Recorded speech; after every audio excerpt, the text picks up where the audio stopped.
Around this time of year, a lot of countries remember those who served in wars. In the UK, many people wear red poppies. In the US and Canada, they have Veterans Day. But why do we remember these wars? Is it to ensure that they never happen again? Or, in a strange way, is it to ensure that they do happen again? In order to answer this question, we're going to have to look at nationalism. Political scientist Benedict said that there's no stronger symbol of nationalism than the tomb of the unknown soldier. A lot of countries have these, and the whole point is that we know nothing about the person inside the tomb except that they share our nationality.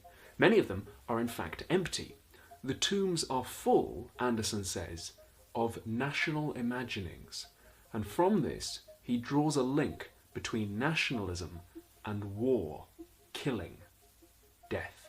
The cultural significance of such monuments becomes even clearer if one tries to imagine, say, a tomb of the unknown Marxist or a cenotaph for fallen liberals. Is a sense of absurdity avoidable? The reason is that neither Marxism nor liberalism are much concerned with death and immortality. Anderson thought it's very weird that nationalism has inspired so much death, so many people dying and willing to die and kill for their country. But if you say, I'm going to die for my country, what is it that you're willing to die for there? Is it your home? Well, your home is just a tiny part of the nation. Is it your fellow countrymen? Well, what links you to them? Most of the people in your country you will never meet. And what makes them different from foreigners in terms of your willingness to die for them? Is it freedom? Independence? Democracy?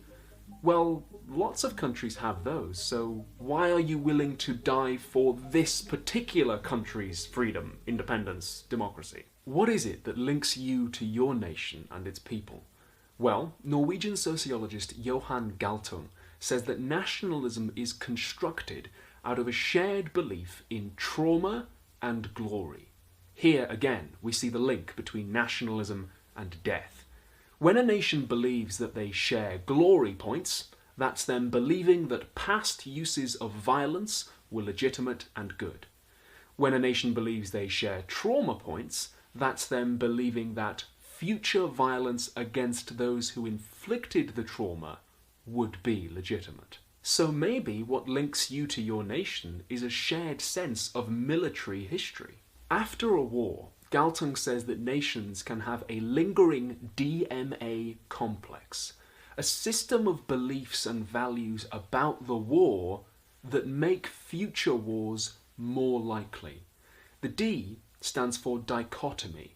When the nation remembers the war, they imagine that they and their enemies were totally different and there were no similarities. The M stands for Manichean. They believe that the enemy was 100% evil and they were 100% good. And the A stands for Armageddon. The war was significant, important, eternally important. The upshot of this DMA complex, this system of beliefs about the war, is that if there is any hint that the war might not really be over, people jump to legitimize further violence. Let's use an example. I know my brain could use one.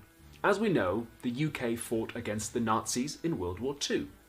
Last year, our parliament debated whether or not to commit airstrikes in Syria, and one of our politicians, a man named Hilary Benn, explicitly compared the so-called Islamic State to the Nazis in order to justify killing them.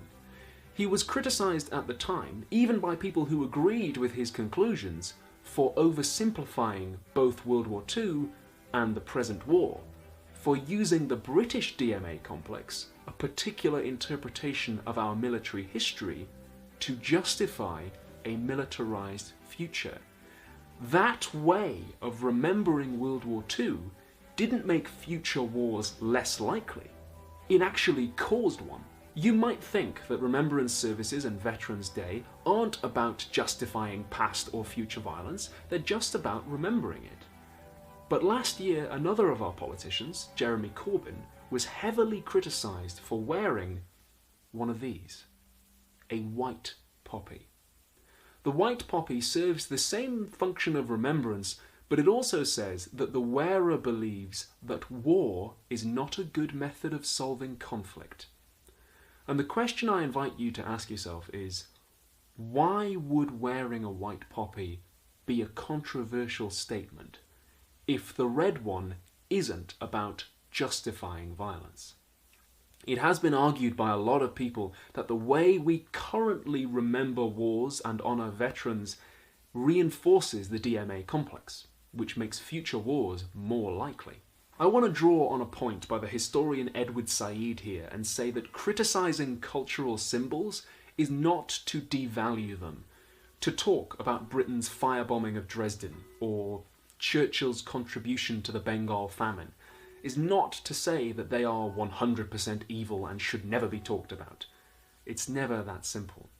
Rather, it's to appreciate their true value, to look at them honestly and in detail and say that they were products of their time, and therefore they present an opportunity to transcend their limitations and do better in our time. That's something we can't do if we romanticize our history, especially the nasty parts. But I wonder, what happens when different groups within the same nation have different trauma and glory points? African Americans and First Nation Americans have very different trauma and glory scores from, say, white Americans, because the USA was built on the slavery and genocide of the first two groups by the third. And so you get different kinds of nationalism emerging. The black nationalism of people like Marcus Garvey and Kwame Ture was centered around dismantling oppressive political and economic structures, whereas white American nationalism is built around excluding those who are seen as unruly because of their race. The nationalism of First Nation Canadian peoples is different again. It's often grounded in appeals to legal decisions that were made a long time ago.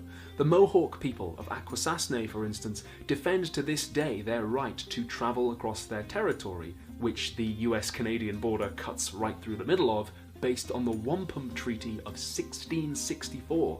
If you read some First Nation Canadian nationalist writing, they are experts in Canadian legal and case history. They have to be. In their excellent video on the difference between history and the past, PBS Idea Channel say that history is an essentially interpretive process, and so different nationalisms will provoke different interpretations. A white Brit might look at Churchill's historical role very differently from, say, a British person of Indian descent. A white American might look at Columbus very differently from a First Nation American. Both nationalisms, both arguably patriotism, but very different nonetheless. Remembrance services show us a country's official nationalism, if you like, the official version of military history, which often reflects the beliefs of the dominant group in that nation. To the extent that the history in remembrance services is romanticised, it might be what philosophers have variously called a simulacrum, the hyperreal, or a copy without an original. Not so much a reflection of the past, as a reflection of us in the present. This Remembrance Sunday, I invite you to remember that history is constructed. You have to choose which events to focus on and fit them into a story that emphasises the ones you think are important. And so the telling and remembering of history will reflect the perspectives and political beliefs of the storyteller. Patreon.com/philosophytube allows me to keep paying the rent. If you have $1 or $2 a month, that can really help me give someone free education. And don't forget to subscribe.